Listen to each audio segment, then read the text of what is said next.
রাসূল সাল্লাল্লাহু আলাইহি ওয়াসাল্লামের মৃত্যুর পরে উনি কোনো খলিফা নির্ধারণ করে যাননি যে আমার পরে অমুকে খলিফা হবে, কোনো নাম নির্ধারণ করেন।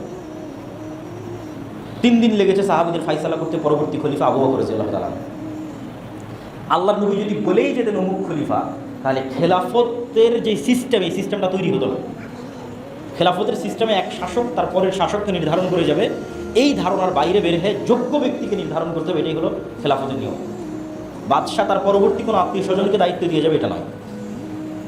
তা আমি যদি হাত ধরে সাঁতার শিখাই তাহলে তো হবে না, ছেড়ে দিলেই সে সাঁতার শিখবে। তো উম্মতে মুহাম্মাদি খেলাফত শিখবে, মুহাম্মদ ইসলাম কাউকে খলিফা না করে গেলেই শিখবে যে খেলাফত কীভাবে নির্ধারিত হতে হবে, খলিফা কেমনি নির্ধারিত হবে। আবু বকর রাদিয়াল্লাহু তাআলার পর ওমর, ওমর রাদিয়াল্লাহু তাআলা ওসমান, ওসমান রাদিয়াল্লাহু আলী। এর মধ্যে অনেক ঘটনা আছে। ওমর রাদিয়াল্লাহু তাআলার মধ্যে কোনো ফিতনা ছিল না, ওসমান রাদিয়াল্লাহু তাআলার যুগে ফিতনা শুরু হয়, আলী রাদিয়াল্লাহু তাআলার যুগে ফিতনায় পরিপূর্ণ হয়ে যায়। আলী রাদিয়াল্লাহু তাআলার সময় থেকেই যে সমস্যাটা শুরু হয় সেটা হচ্ছে মুআবিয়া রাদিয়াল্লাহু তাআলা দীর্ঘদিন থেকে সিরিয়ার শাসক, গভর্নর। ওমর রাদিয়াল্লাহু তাআলার খেলাফত আমলে মুআবিয়া রাদিয়াল্লাহু তাআলা প্রথম সিরিয়ার গভর্নর হয়েছেন। ওসমান রাদিয়াল্লাহু তাআলার শাসন আমলে উনি গভর্নর হিসেবে কন্টিনিউ করেছেন। তো মুআবিয়া রাদিয়াল্লাহু তাআলার যে সৎ শাসন, এই সৎ শাসনে সিরিয়ার মানুষ তার ভক্ত হয়ে গেছে। তার যে ন্যায়পরায়ণতা, আদালত, তার যে চিন্তা চেতনা, উচ্চ চিন্তা ভাবনা। তো দীর্ঘ 20-30 বছর মুআবিয়া রাদিয়াল্লাহু তাআলা সিরিয়ার শাসক, সৎ এবং ন্যায়পরায়ণ গভর্নর হিসেবে। তো এই জন্য সিরিয়ার মানুষের পক্ষে অন্য কাউকে মুআবিয়াকে বাদ দিয়ে মেনে নেওয়া খুব কঠিন ছিল। যে কোনো একজন খলিফা এসে মুআবিয়াকে বাদ দিবে এবং ওই জায়গায় আরেকজন গভর্নর করবে, এটা খুব কঠিন ছিল সিরিয়ার মানুষের জন্য। তাহলে সিরিয়ার মানুষেরা আদিকাল থেকেই মুআবিয়া রাদিয়াল্লাহু তাআলার ভক্ত। আর যারা নিজেদেরকে শিয়া দাবি করে, এরা আলী রাদিয়াল্লাহু তাআলার ভক্তি এবং শ্রদ্ধার দাবি করে। ফলত যুগ যুগ থেকে যারা শিয়া, তারা সিরিয়ার মানুষকে সহ্য করতে পারে না। যেমন লাস্ট যে বাশার আল আসাদ যারা ছিল, যে সিরিয়ার মানুষকে সহ্য করতে না পারার কারণ ইরান সিরিয়ার মানুষকে সহ্য করতে পারে না। এটা ওই 1400 বছর আগের হিস্ট্রি। কেন 1400 বছরের লিগ্যাসি ধরে রেখে এখনও সিরিয়ার মানুষেরা মুআবিয়া, আবু সুফিয়ান তাদেরকে ভালোবাসে। কিন্তু তাদেরকে ভালোবাসতে গিয়ে যদি কেউ আলী রাদিয়াল্লাহু তাআলাকে ছোট করে, তাহলে ওটাকে বলা হয় নাসিবি। ওটাও বাতিল ফিরকা, ওটাও একটা বাতিল ফিরকা। শিয়া যেমন একটা বাতিল ফিরকা, নাসিবি একটা বাতিল ফিরকা। ভারসাম্য বজায় রাখতে হবে। রাসূল সাল্লাল্লাহু আলাইহি ওয়াসাল্লামের সাহাবী মুআবিয়াও, রাসূল সাল্লাল্লাহু আলাইহি ওয়াসাল্লামের সাহাবী আলী রাদিয়াল্লাহু তাআলা, কারোর প্রতি বিদ্বেষ রাখা যাবে না। তো আমি ঘটনা প্রবাহ তুলে ধরতেছি। তো মুআবিয়ার পরে সর্বপ্রথম পিতার পরে পুত্র খলিফা হবে, এই সিস্টেমটা চালু হয়। তিনি তার ছেলে ইয়াজিদকে দায়িত্ব দেন। তো ইয়াজিদের হাতে মোটামুটি মক্কা মদিনা বাদে সারা ইসলামী বিশ্বের সবাই বায়াত করে ফেলেছে। সমগ্র ইসলামী বিশ্বের সবাই ইয়াজিদের হাতে বায়াত করে ফেলেছে। অনেক বড় বড় সাহাবী বায়াত করেছে, কিন্তু মক্কা এবং মদিনার মানুষরা বায়াত করেনি। মক্কা এবং মদিনার মানুষের এটা পছন্দ হয়নি যে শাসকের পরে তার ছেলে শাসক হয়, এবং মক্কা মদিনার বড় বড় সাহাবীরা ছিলেন। কিন্তু তারা আর নতুন কারো হাতে বায়াত নেবে এরকম হয়নি, যদিও পরবর্তীতে আব্দুল্লাহ বিন জুবাইরের হাতে মক্কার মানুষ বায়াত নিয়েছে, আর মদিনার মানুষেরা কারো হাতে বায়াত নেয়নি। সর্বশেষে তারা ইয়াজিদ এবং উমাইয়া খলিফা তাদের হাতে বায়াত নেয়। তো কুফার মানুষেরা চিঠি লেখে হুসাইন রাদিয়াল্লাহু তাআলার কাছে যে আমরা আপনার হাতে বায়াত নিতে চাই, আপনি কুফায় আসেন, আপনাকে আমরা খলিফা হিসেবে নির্ধারণ করতে চাই। তো মদিনায় অবস্থান করা আব্দুল্লাহ বিন ওমর, আব্দুল্লাহ বিন আব্বাস, তারা মদিনায়, তারা সবাই হুসাইন রাদিয়াল্লাহু তাআলাকে বুঝান যে এই কুফার মানুষ আপনার বাবার সাথে গাদ্দারি করেছিল, এদের প্ররোচনায় পা দিয়ে আপনি মদিনা ছেড়ে যাবেন না, এরা আবার আপনার সাথে গাদ্দারি করবে, মুনাফিক। কিন্তু এই পরিমাণ চিঠি কুফা থেকে হুসাইন রাদিয়াল্লাহু তাআলা রিসিভ করেন যে উনি বিশ্বাস করেন যে না, কুফার মানুষের উপর ভরসা করা যায়। তো উনি ওনার চাচাতো ভাইকে প্রথম পাঠিয়েছিলেন, সেও পজিটিভ নিউজ দেয় যে না, আসেন কুফার মানুষ আপনার পাশে দাঁড়াবে। কিন্তু যখন হুসাইন রাদিয়াল্লাহু তাআলা তার পরিবার পরিজনকে নিয়ে রওনা করলেন কুফার উদ্দেশ্যে, ততদিনে কুফার মানুষ তার আসল চেহারা দেখিয়ে ফেলেছে। তারা যেই গাদ্দারি, যে মুনাফিকি তার পিতার সাথে করেছে, একই গাদ্দারি মুনাফিকি হুসাইন রাদিয়াল্লাহু তাআলার সাথে করেছে। হুসাইন রাদিয়াল্লাহু পাশে এসে যে দাঁড়াবে, তাকে যে বাঁচাবে, তার জন্য লড়াই করবে, কিচ্ছু করেনি। জাস্ট ফাও চিঠি পাঠিয়ে দাওয়াত দিয়ে রেখে, মানে আমাদের বাংলা ভাষায় বলে যে মই দিয়ে গাছে উঠাই দিলাম, পরে মইটা নিয়ে নিলাম। তো ইয়াজিদের পক্ষ থেকে আদেশ ছিল হুসাইনকে কুফায় প্রবেশ করতে দেওয়া যাবে না। রাদিয়াল্লাহু তাআলা হত্যার কোনো আদেশ ইসলামের ইতিহাসে প্রমাণ পাওয়া যায় না যে ইয়াজিদ আদেশ দিয়েছে যে হুসাইন রাদিয়াল্লাহু তাআলাকে হত্যা করতে হবে, মর্মে কোনো আদেশের ডকুমেন্ট নেই। আদেশ হচ্ছে তাকে কুফায় প্রবেশ করতে দেওয়া হবে না, কেন কুফায় প্রবেশ করলে বায়াত হবে, বায়াত করলে সে নতুন খলিফা হবে, ফিতনা তৈরি হবে, এটা তার জন্য রিস্ক। কিন্তু স্থানীয় যারা শাসক ছিল, গভর্নর ছিল উবাইদুল্লাহ বিন জিয়াদ, তারা যখন হোসেন রাদিয়াল্লাহু তাআলার সাথে যুদ্ধে সম্মুখ সমরে যখন যায়, তখন তারা হোসেন রাদিয়াল্লাহু তাআলার যে সম্মান এবং যে মর্যাদা রক্ষা করার কথা সেটা রক্ষা করতে পারেনি, বরং হোসেন রাদিয়াল্লাহু পরিবার পরিজনের মোটামুটি পুরুষ যারা ছিল তাদের সবাইকে সেখানে হত্যা করা হয়। তো ইয়াজিদ তখন কোথায়? ইয়াজিদ তখন সিরিয়ার রাজধানী দামেস্কে। হত্যা হচ্ছে কোথায়? ইরাকের নগরী কুফাতে, অনেক দূর। ধরেন আমি বসে আছি দিল্লিতে, যুদ্ধ হচ্ছে বাংলাদেশে, আমি বাংলাদেশে আছি, আমি নিজে যুদ্ধ করছি এরকম না। তো ইয়াজিদ সরাসরি যুদ্ধে কানেক্টেড, অথবা সে যে শহরে আছে সেই শহরে যুদ্ধ হচ্ছে এরকম না। এই জন্য আহলুস সুন্নাত ওয়াল জামাতের যেটা আকীদা এবং বিশ্বাস, সেটা হচ্ছে ইয়াজিদ আর 10টা মুসলিম শাসকের মতো শাসক, খলিফায়ে রাশেদাদের মতো তার প্রশংসা করার সুযোগ নাই। কেননা সে সাহাবীও নয় যে তার আমার প্রশংসা করতে হবে। আর ইয়াজিদ থেকে শুরু করে পরবর্তীতে অনেক শাসক, উমাইয়া খলিফা হোক আর আব্বাসি খলিফা হোক, ভালো মন্দ মিশিয়ে শাসক ছিল, জুলুম অত্যাচার মিলিয়ে শাসক ছিল। যেমন হাজ্জাজ বিন ইউসুফ, জুলুম অত্যাচার মিলিয়ে শাসক ছিল। তো এই যে ঘটনা, এই ঘটনা দুঃখজনক, হৃদয় বিদারক। কেননা হোসেন রাদিয়াল্লাহু তাআলা এবং হাসান রাদিয়াল্লাহু তাআলাকে রাসূল সাল্লাল্লাহু আলাইহি ওয়াসাল্লামের ভাষায় জান্নাতের সরদার হিসেবে ঘোষণা করা হয়েছে, এবং তার রাসূল সাল্লাল্লাহু আলাইহি ওয়াসাল্লামের অনেক দিক থেকে কানেক্টেড। এক, রাসূল সাল্লাল্লাহু আলাইহি ওয়াসাল্লামের আপন চাচা আবু তালেবের ছেলে, আলীর ছেলে, চাচাতো ভাইয়ের ছেলে, আপন চাচাতো ভাইয়ের ছেলে, একদিক থেকে কানেক্টেড। দুই, আপন মেয়ের ছেলে, ফাতিমা রাদিয়াল্লাহু তাআলার ছেলে, এবং রাসূল সাল্লাল্লাহু আলাইহি ওয়াসাল্লামের আদর, সেবা এবং যত্ন এবং স্নেহে মানুষ হয়েছে। যেহেতু রাসূল সাল্লাল্লাহু আলাইহি ওয়াসাল্লামের নিজের কোনো ছেলে বেঁচে ছিল না, ফলত মেয়ের ছেলেরাই তার কাছে সবসময় থাকতো, নানার কাছে নাতি নাতিরাই বেশি থাকতো। তাহলে নিজের ছেলের মতো করেই তিনি হাসান এবং হোসেন রাদিয়াল্লাহু তাআলাকে মানুষ করেছেন। ফলত এটা অবশ্যই হৃদয় বিদারক, দুঃখজনক। কিন্তু এটাও মাথায় রাখতে হবে যে কোনো হৃদয় বিদারক দুঃখজনক ঘটনার যদি পলিটিসাইজ করা হয়, রাজনীতিকরণ করা হয়, আমি ওই রাজনীতির পাঠ হব কিনা। তো এইটা রাজনীতিকরণ কিনা তার উদাহরণ কই থেকে পাবেন? আবু বকর রাদিয়াল্লাহু তাআলা স্বাভাবিক মারা গেছে, আমাদের কোনো অবজেকশন নাই, কিন্তু ওমর রাদিয়াল্লাহু তাআলাকে তো হত্যা করা হয়েছে। তো ওমর রাদিয়াল্লাহু তাআলা আনহুর হত্যা সম্মানের দিক থেকে বেশি হৃদয় বিদারক না হাসান এবং হোসেন রাদিয়াল্লাহু তাআলার হত্যা বেশি হৃদয় বিদারক? 2 নম্বর, ওসমান রাদিয়াল্লাহু তাআলা আনহু কোরআন পাঠরত অবস্থায় সমগ্র মদিনা ঘেরাও করে কোরআন পাঠরত অবস্থায় তাকে হত্যা করা হয়েছে। তিনি হৃদয়ের আবেগ নিয়ে তার বাড়ির ছাদে দাঁড়িয়ে বলেছেন, মানুষেরা ওই কুয়ার পানি তোমরা আমাকে পান করতে দিচ্ছ না, যেই কুয়া আমি ওসমান গনি আমার টাকা দিয়ে রাসূল সাল্লাল্লাহু আলাইহি ওয়াসাল্লামের যুগে কিনে দিয়েছি। ওই মসজিদে তোমরা আমাকে সালাত আদায় করতে যেতে দিচ্ছ না, যেই মসজিদ রাসূল সাল্লাল্লাহু আলাইহি ওয়াসাল্লামের সাথে আমরা তৈরি করেছি। তো ওসমান রাদিয়াল্লাহু তাআলা আনহুকে যে কোরআন পাঠরত অবস্থায় হত্যা করা হলো, সম্মানের দিক থেকে ওসমান রাদিয়াল্লাহু তাআলা আনহুর হত্যা বেশি হৃদয় বিদারক না হোসেন রাদিয়াল্লাহু তাআলা আনহুর হত্যা বেশি হৃদয় বিদারক? তো তাহলে ওসমান রাদিয়াল্লাহু তাআলা কোন দিন মারা গেল, সেই দিনের শোক কোথায়? আমরা তো কেউ জানি না ওসমান রাদিয়াল্লাহু কবে মারা গেছে, ওই দিনের শোক তো কেউ পালন করে। ওমর রাদিয়াল্লাহু তাআলা কবে মারা গেল, তাকে হত্যা করা হলো, ওই দিনের শোক কোথায়? সব বাদ দিলাম, মুহাম্মদ সাল্লাল্লাহু আলাইহি ওয়াসাল্লাম কোন দিন মারা গেল, সেই দিনের শোক কোথায়? তাহলে শোক পালনের একটা বিধিবিধান ইসলামে আছে। একটা স্বাভাবিক মানুষ মারা গেলে শোক 3 দিন, স্বামী মারা গেলে স্ত্রীর শোক 4 মাস 10 দিন, এর বাইরে শোক পালনের আর কোনো বিধান নাই। এই জন্য ইসলামে মুহাম্মদ সাল্লাল্লাহু আলাইহি ওয়াসাল্লাম কবে মারা গেছে ওই দিনে কোনো সাহাবী শোক পালন করেনি, ওমর কবে মারা গেছে এটা নিয়ে সাহাবীরা শোক করেনি, ওই দিনকে উদযাপন হয়নি। এটা ইসলামের মধ্যেই নাই এই সিস্টেম। তারপরের যেটা পয়েন্ট সেটা হচ্ছে যে আলে বাইতের প্রতি ভালোবাসা। আলে বাইত মানে আল্লাহর নবীর পরিবার পরিজন, আত্মীয় স্বজনের প্রতি ভালোবাসা। এটা ইসলামের পাঠ। না হলে আমরা দরুদ শরীফে এই দোয়া পড়তাম না যে আল্লাহুম্মা সাল্লি আলা মুহাম্মাদিন ওয়া আলা আলি মুহাম্মাদ কামা সাল্লাইতা আলা ইব্রাহিম ওয়া আলা আলি ইব্রাহিম ইন্নাকা হামিদুল মাজিদ। আল্লাহ ইব্রাহিমের পরিবারের উপর যেমন দয়া রহমত বর্ষণ করেছেন, ওই রকম দয়া রহমত বর্ষণ করেন আমার নবী মুহাম্মদ সাল্লাল্লাহু আলাইহি ওয়াসাল্লামের পরিবারের উপর। তো এটা তো আল্লাহ নবীর পরিবারের উপর ভালোবাসা থেকে আমরা দরুদ পাঠ করি। কিন্তু আল্লাহর নবীর পরিবার মানে নট অনলি হুসাইন রাদিয়াল্লাহু তাআলা আনহু। কেন নট অনলি হুসাইন? আপনাকে মিলিয়ে দিই। হুসাইন রাদিয়াল্লাহু তাআলা আনহু যদি আল্লাহর নবীর কন্যার সন্তান হওয়ার কারণে আলে বাইতের অংশ হয়, অথবা আলী রাদিয়াল্লাহু তাআলা আনহু যদি আল্লাহর নবীর কন্যাকে বিবাহ করার কারণে আলে বাইতের অংশ হয়, তাহলে উসমান রাদিয়াল্লাহু তাআলা আনহু আল্লাহর নবীর একটা নয় দুইটা কন্যাকে বিবাহ করেছেন, উম্মে কুলসুম এবং রুকাইয়া, একজনের মৃত্যুর পর আরেকজন।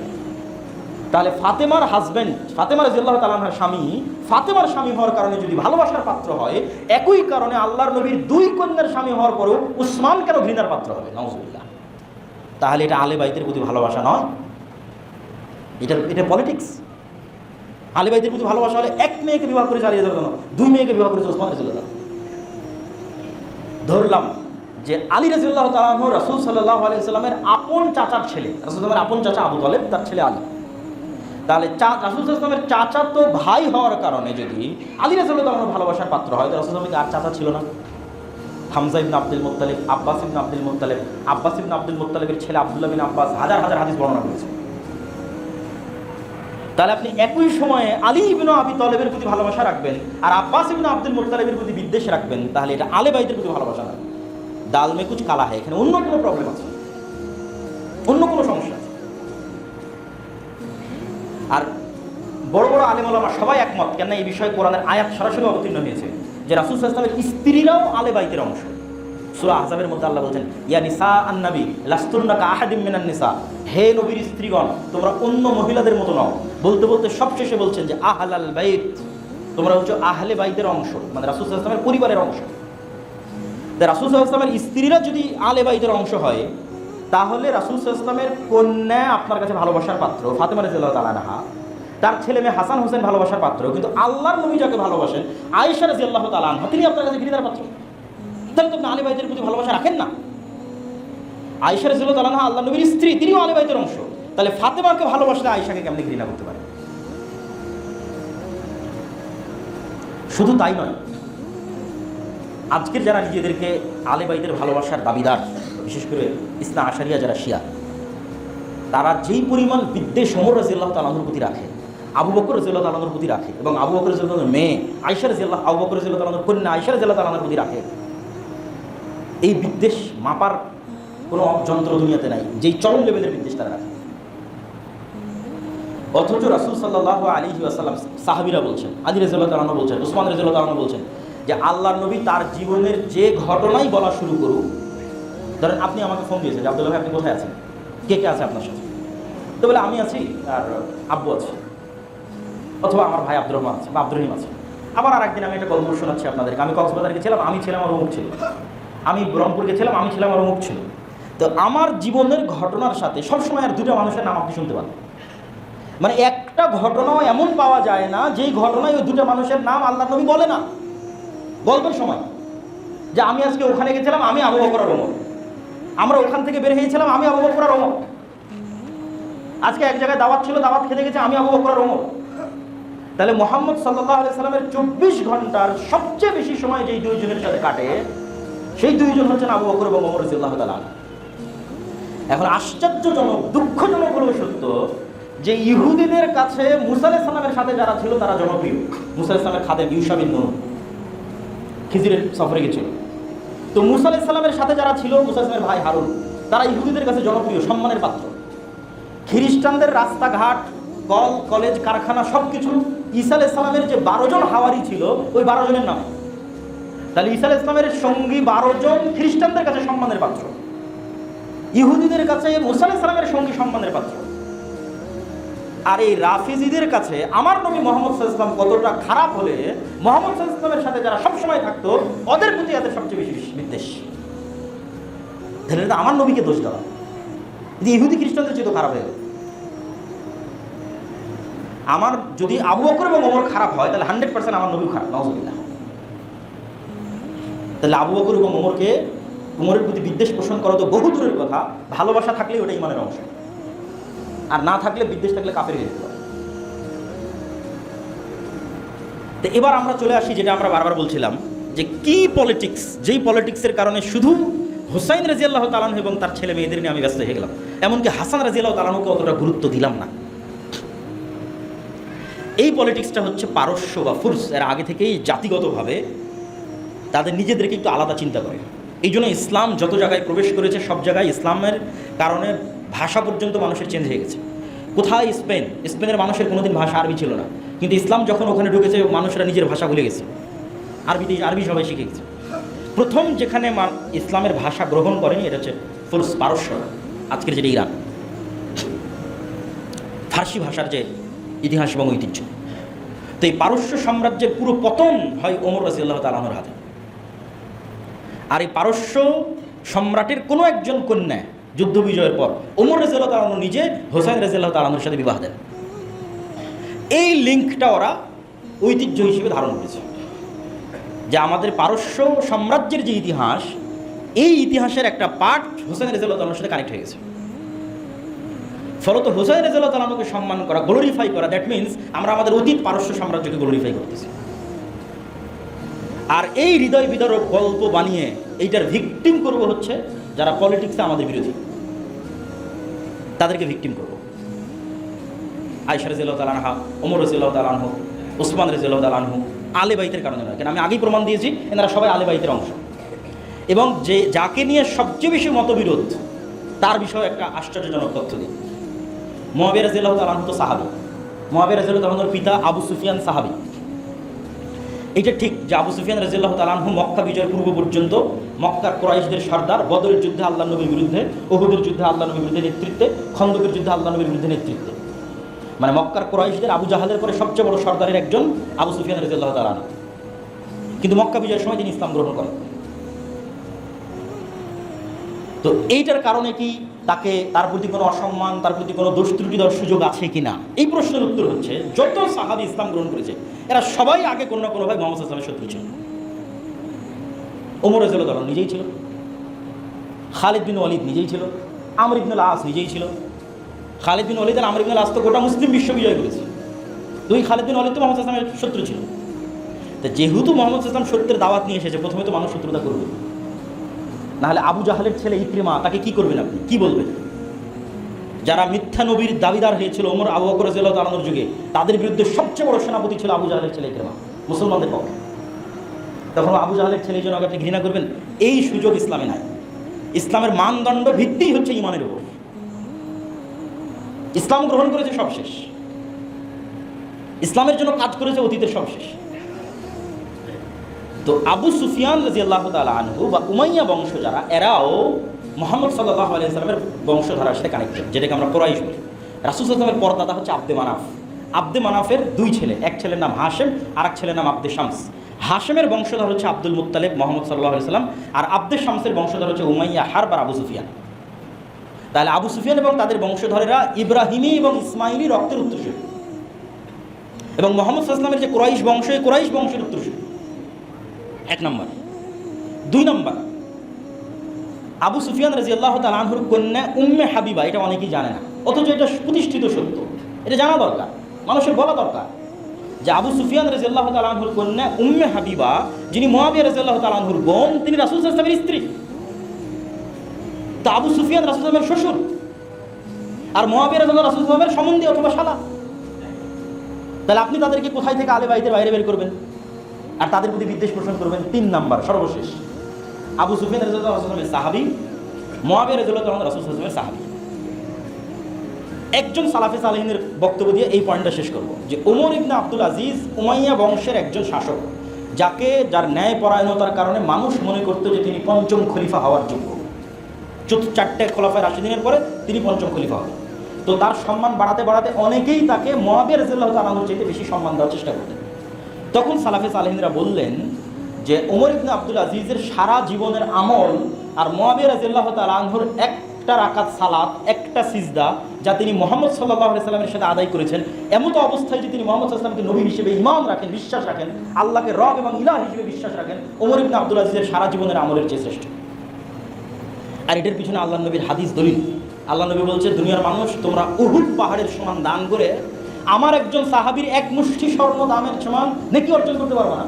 কেন? দান করলেই তো হলো না, অন্তরের কোয়ালিটিটা কোথায়, ইমানের কোয়ালিটিটা কোথায়? তাহলে এই জন্য সাহাবীদের সম্মান সর্বোচ্চ জায়গায় রাখতে হবে। আলী রাদিয়াল্লাহু তাআলা আনহুর প্রতি যেমন আমাদের ভালোবাসা থাকবে, হোসেন রাদিয়াল্লাহু তাআলা আনহুর প্রতিও থাকবে, মুআবিয়ার প্রতিও থাকবে, আবু সুফিয়ানের প্রতিও থাকবে রাদিয়াল্লাহু তাআলা আনহু আজমাইন, আয়েশা রাদিয়াল্লাহু তাআলা আনহার প্রতিও থাকবে। এটাই আহলুস সুন্নাত ওয়াল জামাতের আকীদা, এবং এটাই শ্রেষ্ঠ এবং সত্য আকীদা। এইটার মধ্যে যে বিভেদ তৈরি করার চেষ্টা করা হবে, ওটাই পলিটিক্স। যে পলিটিক্স দিয়ে আমি গ্লোরিফাই করবো হোসেন রাদিয়াল্লাহু তাআলা আনহুকে, আর শত্রু বানাবো ওমর রাদিয়াল্লাহু তাআলা আনহুকে, শত্রু বানাবো ওসমান রাদিয়াল্লাহু তাআলা আনহুকে, আলী রাদিয়াল্লাহু তাআলা আনহুকে গ্লোরিফাই করবো, আর আলী রাদিয়াল্লাহু তাআলা আনহু নিজে বায়াত করলেন যে ওসমানের হাতে, নিজে বায়াত করলেন যে ওমরের হাতে, নিজে বায়াত করলেন যে আবু বকরের হাতে, তাদেরকে শত্রু বানাবো, এটা পলিটিক্স। এইটার পাঠ হওয়া যাবে না। কিন্তু ঘটনা অবশ্যই হোসেন রাদিয়াল্লাহু তাআলা আনহুর যে হত্যার ঘটনা, এটা অবশ্যই হৃদয় বিদারক এবং কষ্টদায়ক। কিন্তু ওইটার শোক হিসেবে উদযাপনের সুযোগ ইসলামে নাই। আর যখন এটা বাড়তে বাড়তে কোন লেভেলে চলে যায় যে আপনি ছুরি দিয়ে আপনার পিঠে আঘাত করে রক্তাক্ত করবেন, ছুরি দিয়ে আপনার মাথায় রক্তাক্ত করবেন, এটা তো আরও হারাম। রাসূল সাল্লাল্লাহু আলাইহি ওয়াসাল্লাম বলছে, সে আমার উম্মতের অংশ নয় যে শোক পালনে তার গাল টানে, তার জামা ছিঁড়ে, সে আমার উম্মতের অংশ নয়। রাসূল সাল্লাল্লাহু আলাইহি ওয়াসাল্লাম বলছেন, জাহিলি যুগের 4টা বৈশিষ্ট্যের একটা বৈশিষ্ট্য খুব ভয়ঙ্কর, যা নেয়াহা, শোক উদযাপন করা, এটা জাহিলি যুগের বৈশিষ্ট্য থাকে। এবং ওই যে হারাম মাসের বিধানের মধ্যে যে আয়াতটা পড়লাম, ওই আয়াতের সর্বশেষ অংশ হচ্ছে ফালা তাজলিমু ফীহিন্না আনফুসাকুম, তোমরা নিজেদের উপর জুলুম করবে না। আত্মহত্যা ইসলামে হারাম কেন? আপনি নিজের হাত কাটতে পারবেন না, এটা হারাম। এটা মানুষের সম্মান। আমরা যে মানুষের সম্মানের আলোচনা করলাম, হারাম মাসের সম্মানের আলোচনা করলাম, তাহলে আপনি শোক পালন করতে গিয়ে, তাজিয়া মিছিল করতে গিয়ে নিজের উপর জুলুম করবেন, অত্যাচার করবেন, আর সেটা দিনের অংশ হবে কিনা? এটা সম্ভব না। তো প্রিয় উপস্থিতি, আমরা আমাদের আলোচনা সারমর্ম করি। আমাদের আলোচনা সারমর্ম হচ্ছে আমরা হারাম মাসের মধ্যে আছি। মাস যেমন হারাম হয়, এলাকা তেমন হারাম হয়, যেমন মক্কা মদিনা। হারাম সম্মানের কারণে হয়, অনেক হালাল বিধান তখন হারাম হয়ে যায়। আর আমরা হারাম মাসের যে মহরম মাস আছে, মহরম মাসের 10 তারিখ আশুরা, শরীয়তে যেই কারণে উদযাপিত, সেটা হচ্ছে মুসা আলাইহিস সালামের নাজাতে মুসা আর ফেরাউনের ধ্বংস। তাহলে আপনি মহরম থেকে যদি কিছু শিখতে চান, তাহলে মুসার ফেরাউনের ইতিহাস আপনাকে পড়তে হবে। এবং এটা অন্য আর একদিন যদি আমাদের পক্ষে সুযোগ হয় আমরা আলোচনা করবো ইনশাল্লাহ, বা আমার আগের অন্য আলোচনা থেকে আপনারা শুনতে পারেন বানু ইসরাঈলের ইতিহাস থেকে। আর এই দিনে যে বিষয়গুলো উদযাপিত হচ্ছে আমাদের সমাজ এবং রাষ্ট্রে, ভারত উপমহাদেশে, কেন আমরা ইরান শাসিত, পারস্য শাসিত, শিয়াদের লিগ্যাসি আমরা বহন করি, এর অসংখ্য আলামত আছে। ফলত আমাদের অঞ্চলে ওই জিনিসগুলোর প্রভাব আছে, কিন্তু ওইটা করা কখনোই শরীয়ত সম্মত হবে না, যেগুলো আমি আপনাদের সামনে পরিষ্কার এবং স্পষ্ট করেছি। আর রাজনৈতিক যে আলোচনা আছে, এই আলোচনার মধ্যে সাহাবীদের সম্মান রক্ষা করতে হবে, বাস। সকল সাহাবীর সম্মান, ইজ্জত, মান সব কিছু রক্ষা করতে এবং তাদের প্রতি ভালোবাসা রাখতে হবে। পলিটিক্সের কারণে কারোর প্রতি বিদ্বেষ স্থাপন করা যাবে না। আল্লাহ সুবহানাহু ওয়া তাআলা আমাদেরকে সঠিক ঈমান, সঠিক আকীদা, এবং আজকের দিনে যারা সিয়াম আছেন তারা অনেক বড় ফজিলতের কাজ করছেন। অতীতের 1 বছরের গুনাহ ক্ষমা হওয়ার ঘোষণা রাসূল সাল্লাল্লাহু আলাইহি ওয়াসাল্লাম দিয়েছে। এবং আফজালুস সিয়াম বা'দা রমাদান শাহরুল্লাহিল মুহাররম, রমাজানের পরে সর্বশ্রেষ্ঠ সিয়াম হচ্ছে মহরম মাসের সিয়াম। এবং রমাজান ফরজ হওয়ার আগে একটা সিয়ামই ফরজ ছিল, সেটা হচ্ছে আশুরার সিয়াম। তাহলে এটার অনেক ফজিলত। এগুলো একটা ফজিলতের সাথে কারবালার কানেকশন নাই, এগুলো সবগুলোর কানেকশন মুসা আলাইহিস সালামের মুক্তি আর ফেরাউনের ডুবে যাওয়া। আল্লাহ সুবহানাহু ওয়া তাআলা আমাদের সঠিক বিষয়ে জানার, মানার তৌফিক দান করুক। আল্লাহুম্মা আমিন।